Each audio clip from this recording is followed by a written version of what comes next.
Welcome back to Movie Reload. Today, we're diving into a 1994 adventure comedy crime film titled Baby's Day Out. Bennington Austin Cotwell IV, affectionately known as Bink, is the baby son of socialites Lorraine and Bennington Austin Cotwell III. The family lives in a lavish Chicago mansion, but the person who truly knows Bink best is his devoted nanny, Gilbertini. She lovingly reads his favorite book, Baby's Day Out, which Bink calls boo-boo to him repeatedly, despite being tired of it. On this particular day, Bink is set to have his picture taken for the social pages of the newspaper. Lorraine feels they've kept their baby too hidden from their high society friends. While she and Gilbertini prepare Bink, the photographers arrive, except they're not who they seem. A trio of criminals, Eddie, Vico, and Norby, have ambushed the real photographers, stolen their van, and disguised themselves to gain access to the mansion.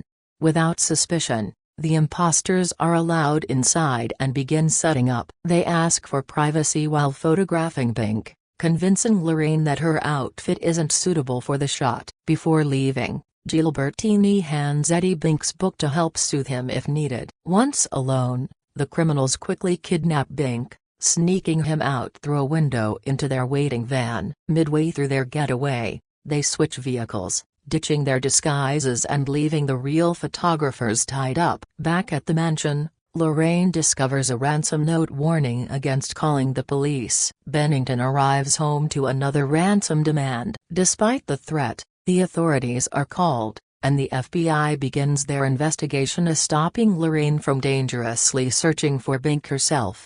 Meanwhile, the criminals hide out in a top-floor apartment with a large clock on the exterior. They change Bink into plainer clothes to make him less recognizable. Norby attempts to put him to sleep by reading Baby's Day Out but ends up dozing off himself. Curious, Bink flips through the book and spots birds outside the window, just like in the story. Crawling out onto the fire escape, he follows them up to the roof. Looking through a skylight, Bink spots Eddie and Vico below. When he giggles and spits on them, they panic and rush to catch him, only to find him crawling across a wooden board between rooftops. Eddie attempts to grab him but gets smacked by the board's movement. Vico, deeming the board too risky, tosses it away, forcing them to jump between buildings instead. Norby and Vico succeed, but Eddie falls into a dumpster. Bink continues his adventure, unknowingly outsmarting the criminals at every turn. He enters an apartment, sneaks out when the owner answers the door,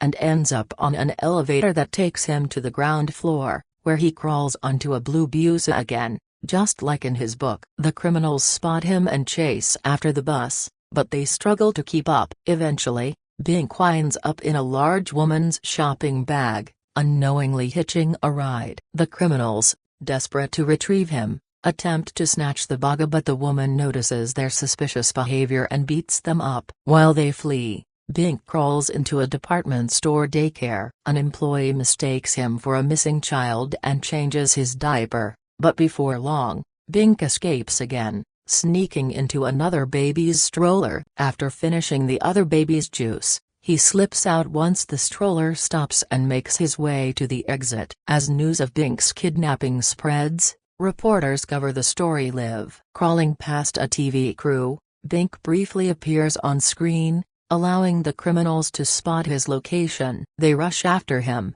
but he crawls into a taxi just in time, peering at them through the window as the car pulls away. Meanwhile, the Cotwells receive a tip about a baby sighting, only to be scammed by someone looking for quick cash. Bink's journey continues as he finds himself at the zoo, another location from his book. The criminals, still on his trail, attempt to follow, but unlike Bink, they struggle to cross the street, ending up with crushed toes and landing in a ditch. Once inside the zoo, they track Bink to the ape house, where he has befriended a gorilla. The protective ape refuses to let them take the baby, smashing Vico's hand, swatting Norby with a mop, and tossing Eddie across the room. When the zoo staff opens the back of the enclosure, Bink seizes the opportunity to escape once again. Later, in the park, the criminals finally catch him, only for the police to show up nearby. Trying to act innocent, they sit on a bench,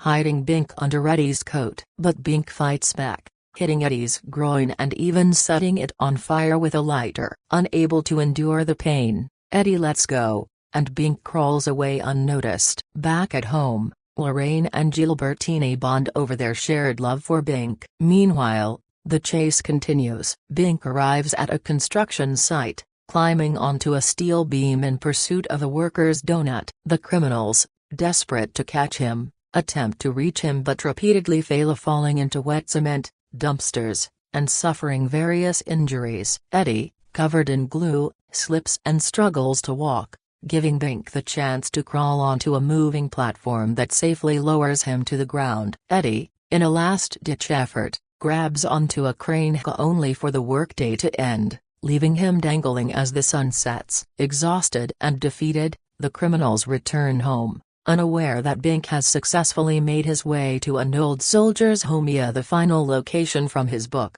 Back at the Cotwell residence, the FBI shares the places where Bink has been spotted throughout the day. Gilbertini realizes he's following the book's storyline, leading them to the old soldier's home. Sure enough, they find him happily sitting among elderly veterans who are singing to him. As the relieved family reunites, they drive home, passing the criminals' hideout. Bink recognizes the building's clock and excitedly points to it, saying "boo-boo," alerting the FBI. Reinforcements are called, surrounding the hideout and demanding the criminals surrender. With no escape, Eddie throws Bink's book out the window before he and his partners are arrested. Back home, the Cotwells tuck Bink into bed, following the final scene of Baby's Day Out. But as soon as his parents leave, Bink reaches for a new book, A Baby's Trip to China.